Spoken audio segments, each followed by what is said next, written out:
오늘 오전 평온하던 경기도 안양 도심이 비명소리와 핏자국으로 아수라장이 됐습니다. 이 안양의 한 건물에서 30대 남성이 흉기 난동을 벌여 시민들을 충격과 공포에 빠뜨렸는데 전문가 세 분과 함께 자세히 진단해 보겠습니다. 안녕하세요. 안녕하세요. 안녕하십니까. 최영임 평론가님, 네. 어떻게 된 사건인가요? 이게 오늘 평일 아침인데요. 예. 7시 40분경에 한 식당에 30대 남성이 들어온 겁니다. 예. 근데 만취한 상태였고 일행을 찾으러 왔다. 예. 그랬는데 주인이 내쫓았어요. 근데 그 옆에 있는 다른 식당을 부수고 들어가서 흉기를 가지고 나와서 예. 그 식당을 청소하던 70대 여성 청소원 두 분에게 칼을 마구 휘둘렀고요. 경찰이 신고를 받고 출동해서 테이저건으로 제압을 했는데 예. 찔리신 한 분은 사망, 한 분은 이제 중상을 입은 그런 사건이 벌어졌습니다. 네. 이미 만취한 상태에 들어가서 이렇게 흉기를 휘둘렀다고 하는데 손수호 변호사님, 범행 동기는 뭔가요? 그리고 피해자들과의 관계 나오고 있습니까? 일단은 어렸을 적부터 피해자들이 나를 괴롭혀서 흉기로 찔렀다라는 주장을 하는데 실제로 아는 사이인지는 확인된 바가 없습니다. 그래서 피의자의 진술이 사실인지는 확인을 해야 되는 상황이고요. 특히 원한 관계에서 보복을 했다라고 보기에는 그 장소라든지 행동이 좀 미심쩍은 부분들이 있기 때문에 경찰에서 확인을 해봐야 될 것 같습니다. 그렇군요. 승재현 의원님, 이 사람이 붙잡히고 나서 뭐 음독 자살을 시도했다는 얘기가 있던데요.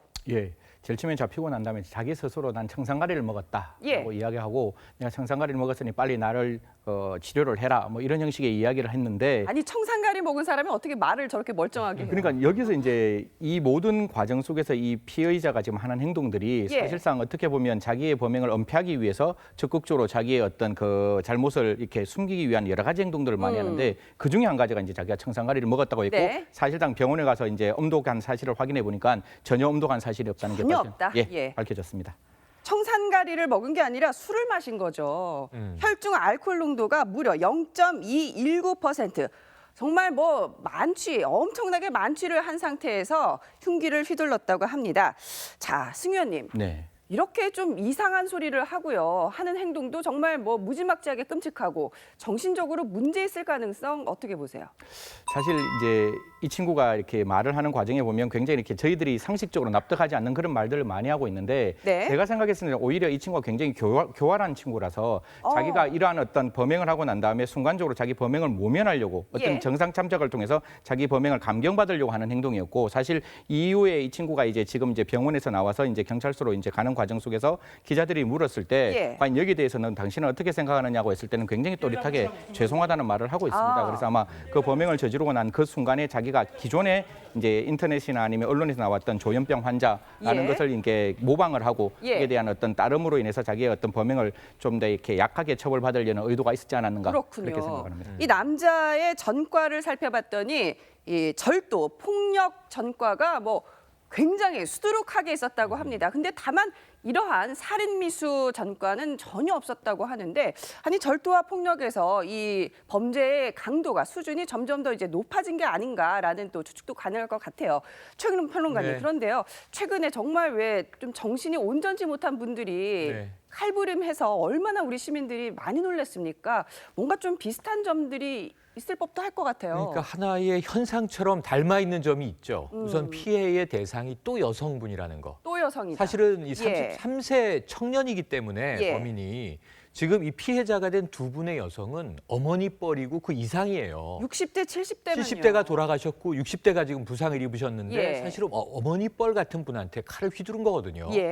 그런데 이제 어릴 때 원한이라는 건 저는 별로 근거가 없을 것으로 보고요.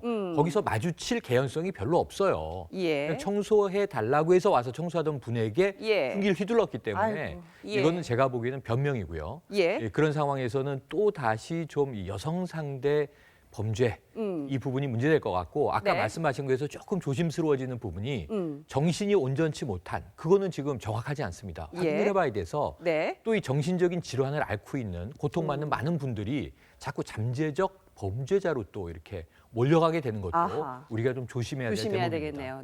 승재현 의원님이 아까 이 사람이 굉장히 머리가 좋은 사람일 수 있다. 여러 가지 변명과 핑계로 이 상황을 모면하려는 그런 이제 조짐들이 보인다고 말씀을 하셨는데 그러한 관점에서 이 남성이 60대, 70대 할머니들을 노렸다는 것 이것도 자기 눈에 보기에는 굉장히 만만한 대상을 노렸다. 이렇게 볼 수 있을까요? 사실 이제 이 배경을 보면 자기가 이제 계속 술을 먹다가 그 안에 난동을 부렸습니다. 난동을 부려서 예. 이제 그 술집으로 쫓겨나게 되었고 쫓겨나는 과정 속에서 그 울분을 참지 못하고 다른 건물을 부수어서 시카를 들고 나왔어요. 예. 시카를 들고 나온 상태에서 아까 0.219 정도의 어떤 음주라면 예. 사실상 제대로 걷지도 못하는 그렇죠. 그러니까 어떻게 보면 사리 분별을 할 수 없는 상황에서 자기가 칼을 들었고 거기에 대한 적개심에 대한 복수를 하려고 딱 보니까 앞에 있는 굉장히 이렇게 그 나약한 피해자 두 분이 계시는 거예요. 그걸 청소를 하고 있는 분이 예. 있으니까 내가 아까 쫓겨나는 이 식당에서 과연 내가 발견했는 첫 번째 대상이고 그 첫 번째 대상은 나이가 공격하기 아주 쉬운 대상이었기 예. 때문에 그 공격 대상을 무차별적으로 그것도 그냥 다른 데를 찔른 게 아니라 복부를 찔러서 한 분은 병원에 옮기는 과정 속에서 병원에서 이제 숨졌고 한 분은 지금 치료를 받고 있는데 그런 걸 바라본다면 어떻게 보면 자기가 갖고 있던 아까 폭력 전과라든가 절도 전과를 어떤 가짐으로써 어떤 예. 동기의 불법성이 계속 정대되어서 예. 일단 이런 범죄가 이제 순간적으로 음주와 더불어 이렇게 드러나지 않았는가라는 예. 생각을 하게 됩니다. 흉기 난동 사건 요즘에 참 많이 벌어지고 있는데 그 대상이 180cm가 넘는 거구의 남성이라는 말은 정말 한 번도 들어본 적이 없는 것 같네요.